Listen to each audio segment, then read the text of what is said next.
Hey, so I basically plan on making, at a minimum, within the next 3 to 5 months, $100,000. Okay, and I was just thinking, why not share with you what our plan is, right?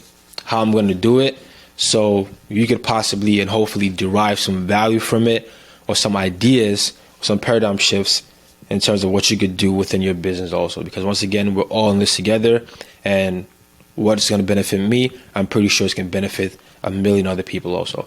So with that being said, the first step, of course, and I'm going to do this in real time. I'm actually really going to do this seriously, because I do plan on actually doing making this within the next couple of months. I'm going to be going really, really hard within the next couple of months. So the first step, really, when it comes to achieving anything, any outcome, of course, is understanding and getting clarity on what your goal is. So like I said, my goal, since money is probably the easiest kind of a goal to plan for, my goal is honestly to make $100,000 at a minimum within the next 3 to 5 months. Okay? And the first step to that, of course, is the second step after that I understand what my goal is, right? Is I need to identify how much a client is worth to me, or how many people, or what do I need to do to make that money, of course, right? Since in our scenario, we're kind of like a deal origination / capital raising, I just need to identify how many clients do I need. So hypothetically for me, let's say a client to me on the front end is worth $5,000 to $10,000. On the back end, typically could be worth $50,000 at a minimum, right? So honestly, with this model, if we're just going to focus on the back end, just 2 clients is literally enough to make $100,000. But of course, we want to go ahead and leave room for error, because things will happen. Sometimes you plan and things go better. Sometimes you plan, things go completely worse. Especially now, right now, it is summertime. That's why I actually even made it 3 to 5 months, because it is summer right now. People are traveling crazy. I don't know why.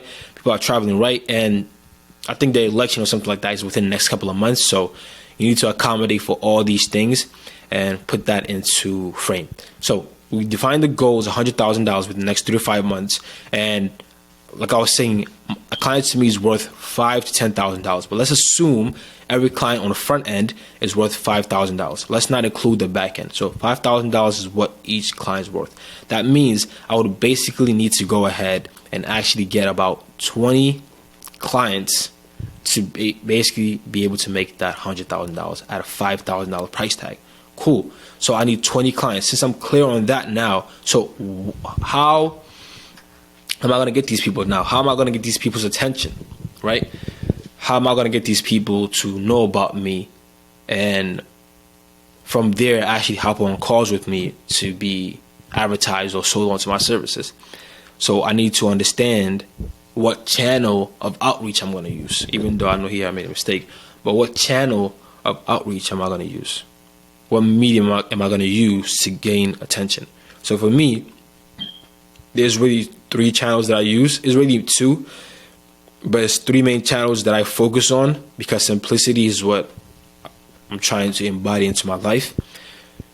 And those channels are really cold calling, cold emailing, and content. The content, of course, hasn't erupted yet. It's still, the engagement is very low, of course, but there's a lot of social proof to it, and it gives people that I cold outreach to a reason to want to go ahead and further engage with me, because they see that I have a social presence. So the content, it serves. You just don't know it. So nevertheless, the 2 main sources that I'm going to use, channels to gain attention, to get these 20 clients, is going to be cold calling, right? Cold calling and cold emailing. That's it. And I already have my KPIs when it comes to cold calling and cold emailing. So depending on the offer that I'm running, hypothetically, at a minimum, for every 100 calls that we do, we book about 3 calls, depending on the market. Your KPIs will be dependent upon your script, right, which is your offer, and it will be dependent upon the time frame, of course, that we're in, and also, so what was I saying? Your KPIs will be dependent upon the market that you're in, your offer, right, and the time frame that the world is in. So right now it's summertime, the pandemic and all that kind of weird stuff. So that will also, disturb your metrics a bit. But in terms of the market, if you're offering simple marketing services to Joe Schmo, 100 calls, you could book more than 5 calls. But if you're offering sophisticated services, trying to buy people's businesses, you might need to do a lot of volume to be able to even get one meeting. So I'm just going to put that out there. But let's say hypothetically, for every 100 cold calls we do, we get 3 book calls. And after we know that, then we need to identify, basically, or I'm going to go ahead and now identify how many people after they book show up to my calls. And for me, typically, every 3 book calls that I get, 2 most definitely out of 3 show up to the call. And the reason why the show up rate is a lot of times really higher than that is mainly because on these cold calls that we're doing, we're actually not only getting a passive commitment from them, we're also getting an active commitment. So when someone says they're going to schedule the call, they're going to show up this day, we also ask them near the end of the cold call, hey, just in case you can't make it to this call, will you be able to let me know at least 30 minutes to an hour ahead of time? Awesome.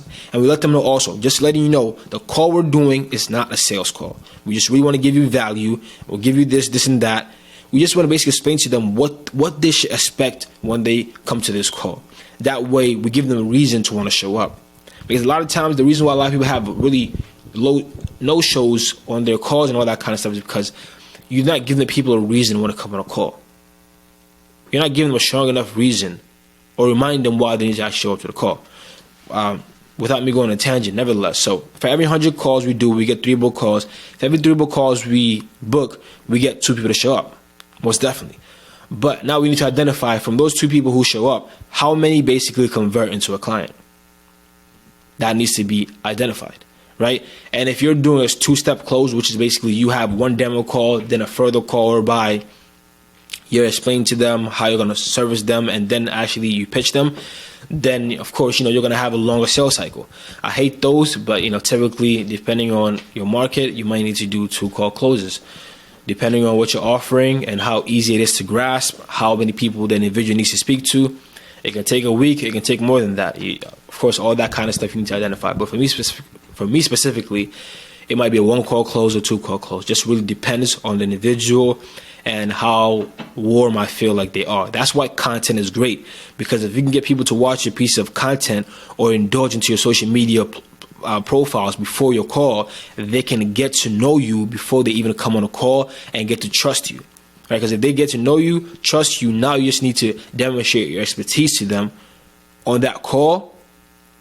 Or if your content already did it great, but you can demonstrate your expertise to them on that call, and boom, you have a sale. That's why content is so great. It serves as a nurturing and an indoctrination process. And once again, I'm going on a tangent.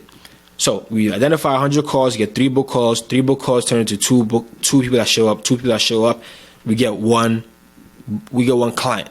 So from that right there, we now understand that for every 100 cold calls we do, we're basically going to go ahead and get 1 client eventually. So every 100 cold calls is eventually equal to 1 client. So with that being said, now I know that since I have these metrics, I need to go ahead. If I want to get 20 clients, I need to go ahead and basically make 2,000 cold calls. Just by leveraging these metrics, of course, I see that I need to go ahead and book. I need to go ahead and actually make 2,000 cold calls. And since I need to make 2,000 cold calls, that makes it easy for me to understand that, okay, now I need to go ahead and get 2,000 phone numbers and put on my calendar that every single day from 10 maybe to 12, or maybe 9 a.m. to 12, I need to go ahead and make these 100 cold calls every single day. And then conduct the Zoom calls later on in the day, and so on and so forth. That's really as simple as it gets. You're not going to hear me say anything like, oh, I'm going to make some cold email campaigns and all this. With cold email / cold calling, I am going to cold email also, but just for the simple explanation to explain to you, of course, I'm also going to cold email also. And with the cold email, the metrics that we have is typically a 3% reply rate. That's what we're looking at, just depending on the offer, of course. And one thing I will say, of course, we test and iterate. So if, especially nowadays, for this new offer that I'm going to be testing out to scale to $100,000, we're going to be testing and iterating. So within the first couple of days of us cold calling and cold emailing, we're not expected to book any calls. We have zero expectations. I have zero expectations in terms of what I'm going to book. Zero expectations. I'm just going to be calling the market, pitching them, and seeing what they resonate with, seeing what gets the most book calls, and from there, take the feedback, iterate, and keep on going. And then that's how literally we go about being able to make 100 cold calls and book 7 calls. Usually at the beginning, 100 cold calls. With any new market we're testing, usually 100 cold calls, we get about 2 to 3 book calls. But once we test and iterate, we have the offer dialed in. Literally for every 100 calls, you can get people be like, hey, I want to talk to you today. So it's a testing and iterative process. So I am going to be cold calling. At a minimum, it's going to be 100 cold calls minimum. Just start off and test what the market is resonating with, right? And then scale to probably 200, 300, 400, 500 cold calls. Because the more cold calls you do, the more book calls we can get. The more book calls we can get, the faster we get to our goal. And like I said, we really want to scale to this $100,000 as soon as possible. And I've done it before multiple times, and I know it can be done over and over and over again. It's a simple process. It's just identifying a problem for people who have money, giving them the solution, giving them to them how they want it, how fast they want it, and how they want it, I guess, right?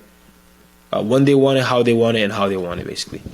So in a nutshell, that is my plan, basically, to get to that $100,000. I will be recording this and giving updates, basically, via my weekly update videos that I do, and I have no doubt that I'm going to be able to hit this. I don't know why. I just have complete confidence in terms of knowing that this can be done, because it is not rocket science. It's just really identifying a problem once again, identifying people, right? People who have high ticket services, identifying a problem for them, and then giving them a solution to that problem, and taking a cut of that value that you're offering to the market. That's pretty much how any business or successful business basically operates. So that's my plan. Just really cold calling, sending a bunch of cold emails, and testing, iterating, taking feedback without any emotion tied to this. I have no expectations, even though I did say this is my plan to make $100,000 within the next 3 to 5 months. If I fall short, I go high. I will not beat myself up about it. I'm going to try my best, and I always try my best, and I encourage you to also try the same, to have your goals, but don't be attached to it. I completely detach myself from the outcome. I am not worried about it, even though that's what I want. I have my KPIs, I have my metrics and everything. If I don't hit it, I'll try to see if it was my fault, which obviously you should always attribute it to yourself as is your fault, but don't beat yourself up. Don't beat yourself up about it, because once again, just iterate, take the feedback, and keep on going. Business is a non-emotional kind of thing. If things aren't going the way you want it to go, you need to test, you need to iterate, and you keep moving forward with complete speed. With that being said, this is Robin. Hopefully you liked our conversation today. And yeah, peace.